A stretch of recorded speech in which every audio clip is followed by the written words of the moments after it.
Pertanian tidak pernah mengingkari janji. Sepanjang dia berkeringat, keringat membawa hasil. Kecuali salah tata kelola.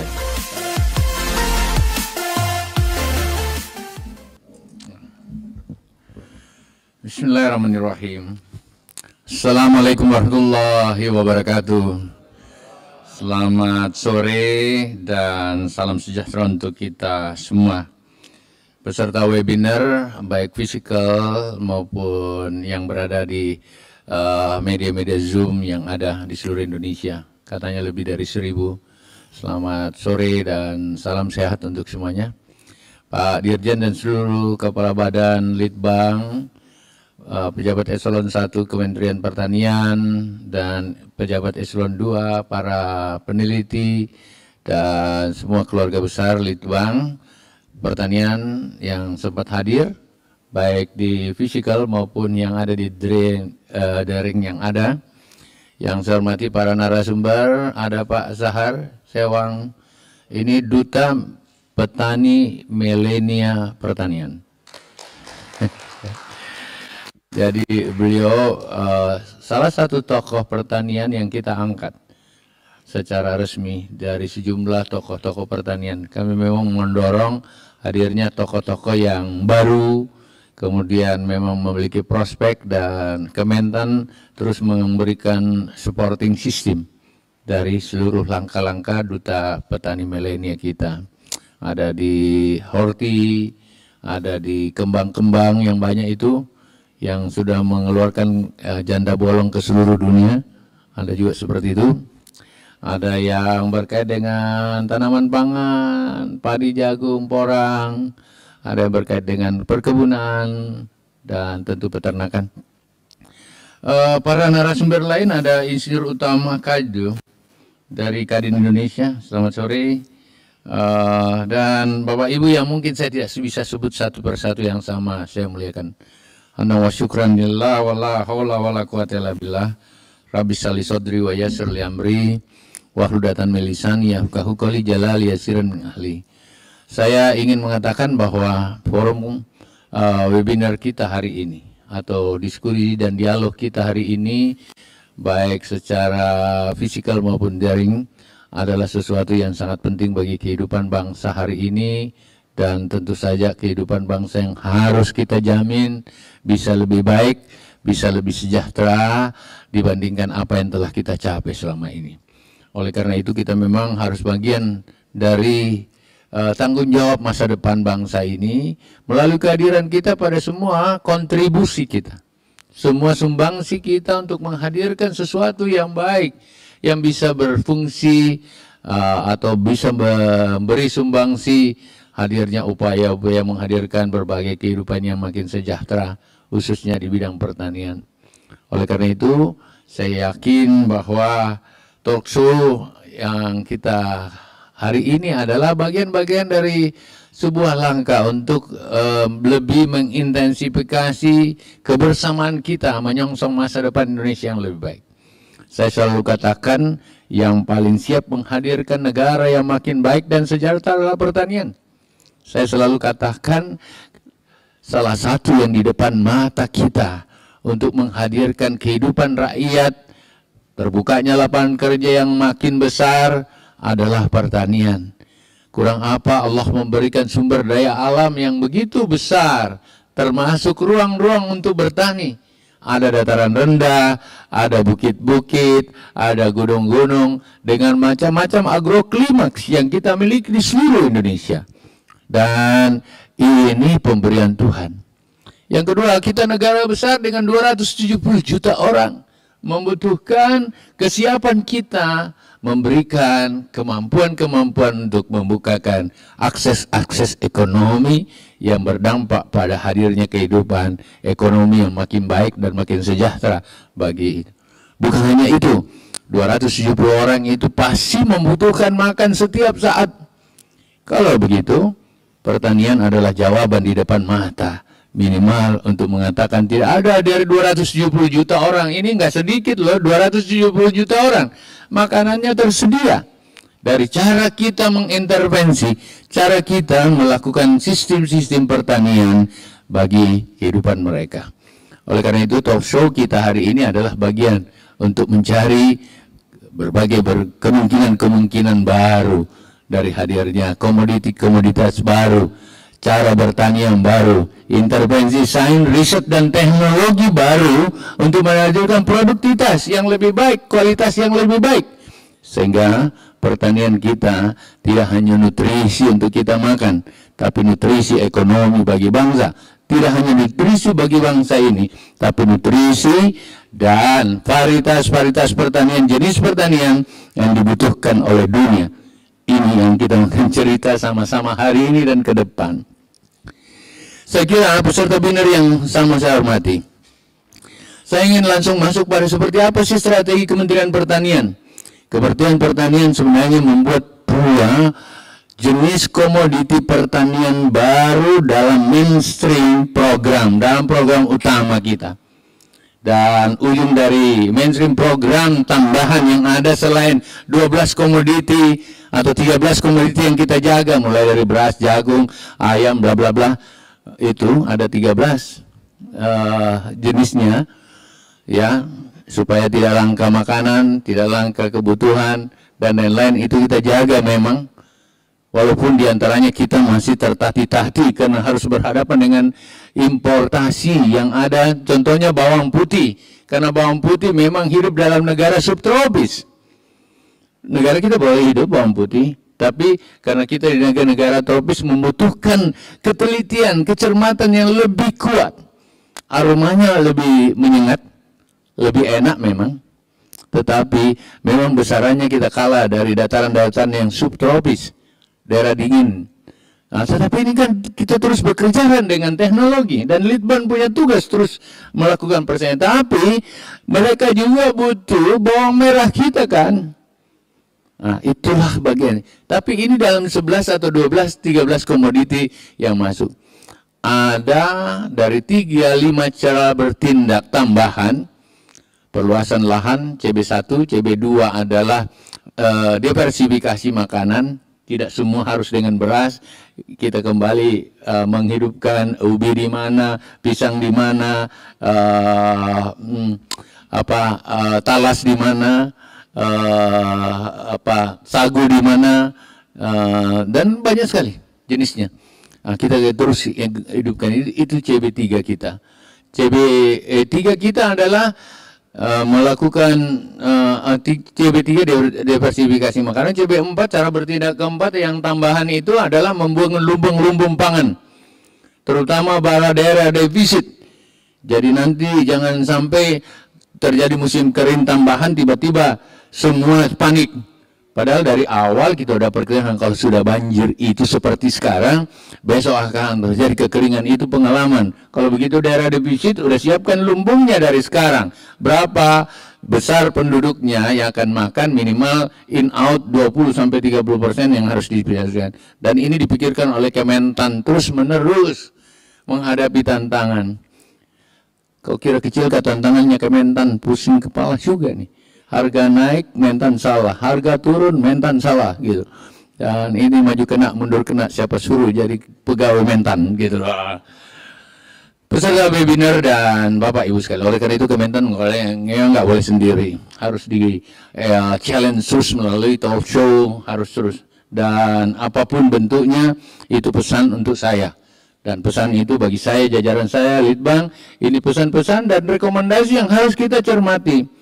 Dan sepanjang harus di-exercise, harus di-exercise. Dan saya selalu membungkus dengan CCA. Cepat, cermat, dan akurat. Buat apa pesan itu lama-lama? Kalau rekomendasi ini harus bisa diterapkan tahun ini, kenapa harus tunggu tahun depan? Oleh karena itu saya akan tunggu rekomendasi ini keluar dari hasil talk show dengan baik. Itu CB4.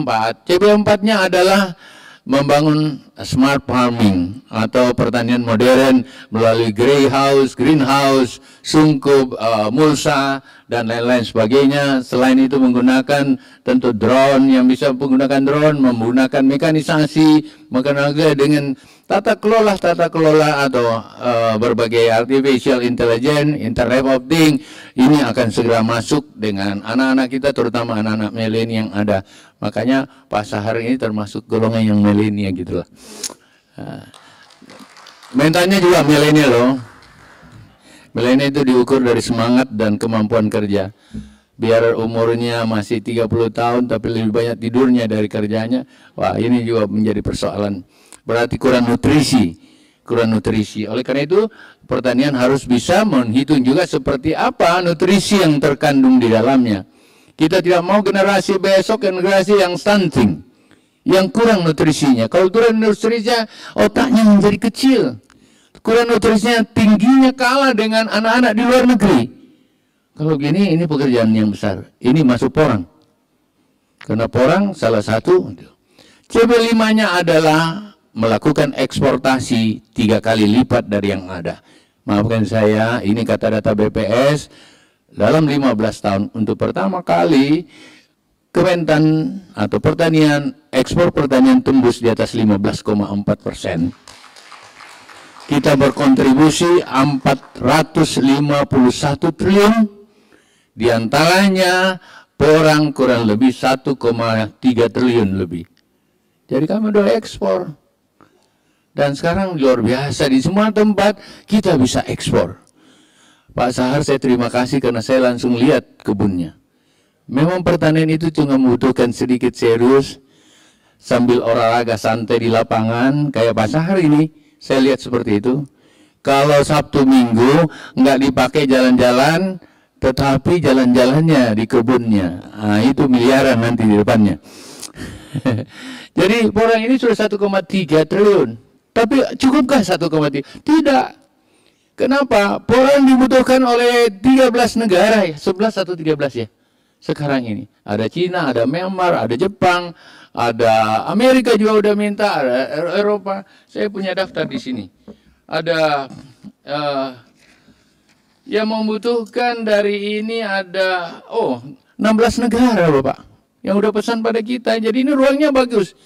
Dan ini masuk dalam cara bertindak 5 di dalam rangka mempersiapkan ketahanan pangan dan kehidupan negara di mana pertanian adalah menjadi pilarnya. 16 negara itu antara lain Tiongkok, Thailand, Taiwan, Myanmar, Vietnam, dan Jepang, selain Cina yang paling besar. Nah, saudara-saudara sekalian, sama saya hormati, berarti ini memang harus kita bicarakan lebih intens lagi. Karena kenapa? Pertanian harus bicara budidaya. Selain budidaya, kita harus bicara dengan paskanya seperti apa, disimpan di mana, bagaimana cara mempaskakan supaya tidak ada yang losis, tepat waktu untuk mengambilnya. Kalau masih bisa, jangan 8 bulan kan, ini 1 kali panen pertama itu 8 bulan. Jangan diambil dulu, kalau 8 bulan nanti kalau masih ratusan juta itu per hektar. Ya, ratusan juta kan. Kalau ditimpan, ini Sahar yang ngajar saya di mobil tadi. Kalau disimpan 2 kali 8 bulan berarti 16 bulan. Hasilnya bisa mendekati 800 juta. Kalau 2 hektar kan 1 miliar lebih. Gila. Nah itu. Tapi oleh karena itu bicara porang hari ini, bicara budidaya. Tapi kemudian bicara dengan pasca yang tepat seperti apa, butuh kita dialogkan, butuh talk show, di mana pelaku-pelaku seperti Pak Sahar dan lain-lain harus bicara yang sebenarnya. Dan di Kementan saya berharap tidak ada dusta di antara kita, tidak ada yang diangkat-angkat apa adanya. Ada saatnya kita gagal, dan gagal biasa. Tapi gagal tidak berarti kita tidak melakukan replanting untuk memperbaiki. Gagal itu sesuatu keberhasilan yang tertunda. Saya oke. Ya nggak boleh kita ngangkat-ngangkat. Memang hasilnya cuma 5 dibilang 100. Nggak boleh. Nanti kita tersiasati dengan itu. Saudara-saudara sekalian, oleh karena itu memang kita bicara tentang pasca. Saya berharap memang kita udah tanamkan, proses-prosesnya dilakukan. Bagaimana sebenarnya memelihara porang. Kalau saya sih, porang ini dari dulu Bapak. Barang ini barang yang dilempar di pinggir-pinggir hutan, dia tumbuh sendiri. Kadang-kadang dulu kita tidak makan, karena kalau kita makan bisa keracunan. Tapi itu dulu. Sekarang keracunan dengan uang yang banyak, kalau uangnya kita makan. Saudara-saudara sekalian yang sama saya hormati, oleh karena saya bangga banget dengan hadir di talkshow ini. Jadi budidaya petiknya harus bagus, termasuk penyimpanannya yang dengan baik, kemudian nanti diolah baru kita ekspor. Jangan ada yang mengekspor umbian dalam bentuk ya apapun. Karena kenapa? Jangan sampai tanaman yang besok akan menjadi mahkota. Istilah ini saya suka. Nanti dicuri orang lah, banyak banget.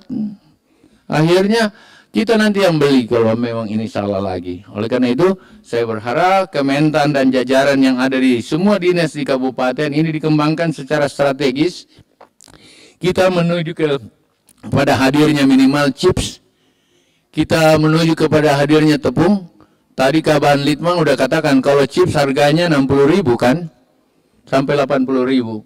Tetapi kalau dia tepung bisa di atas 200 sampai 300.000. Ini kan soal persoalan sedikit. Kalau begitu perbankan juga harus memang hadir untuk memberi backup.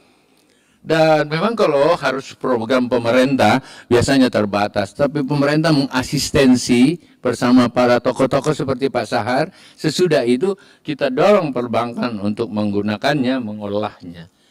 Sepengalaman saya mulai dari lurah sampai camat, sampai bupati, kepala daerah 25 tahun. Pertanian tidak pernah mengingkari janji. Sepanjang dia berkeringat, keringat membawa hasil.